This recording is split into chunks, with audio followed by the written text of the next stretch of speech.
The national media has been suffering through this strange temporary psychotic state that ranges from self-reflection to self-flagellation after missing the biggest political story in 25 years, the election of populist billionaire Donald J. Trump as the 45th president of the United States. The pollsters, the pundits, those posing as journalists, they were all wrong about Trump.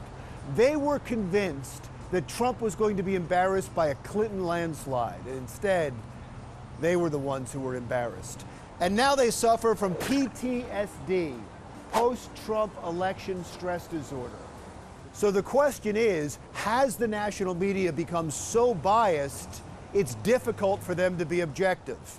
And the answer is a resounding yes, but not for the reason you might think. While it is true that only 7% of those people who work in newsrooms self-identify as Republicans, while 4 times as many are Democrats, that's a symptom, not a cause. Much like in real estate, the real cause is location, location, location.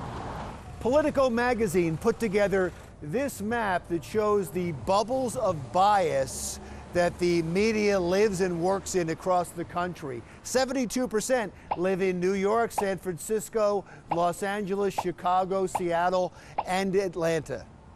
Now, if you live in one of those bubbles where everybody you talk to supports Clinton and hates Trump, of course that's going to sway your thinking, making it possible for journalists who live in those bubbles to believe that they're representing mainstream America when in fact they don't. Now, you might think since more and more traditional newspapers are closing up shop and more people are getting their news from the internet, the bubbles would get smaller. They're not. They're getting bigger. In 1990, newspapers across the country employed more than 450,000 people. Now, that number is a little more than 170,000. At the same time that newspapers are dying, internet and broadcast news companies are booming. And now, for the first time in history, more people are working for internet and broadcast news than for newspapers. But as I said, newspapers were spread across the country in big cities and small towns. Guess where the new internet companies are centered? This map shows the concentration of internet and broadcast news companies in America. It's gotten worse, not better. Almost 90% are located in counties that Hillary Clinton won by at least 30 points. By this measure, Hillary Clinton was the national media's candidate. There's one other thing about this map that shows you where the new and powerful media is located. It's not just Democratic and liberal areas. These are the richest areas in the country, so it's no wonder that populist candidates who connected with the middle class did so well. So the question is, can the media fix itself? And the answer is yes, because I truly believe that most news organizations want to be objective. They want to reflect the feelings of America.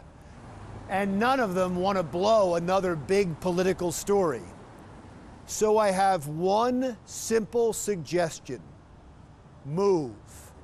Get out of your bubbles. Set up roving newsrooms in states like Nebraska and Nevada, Kansas and Kentucky, states that you look down upon as you fly over them from coast to coast.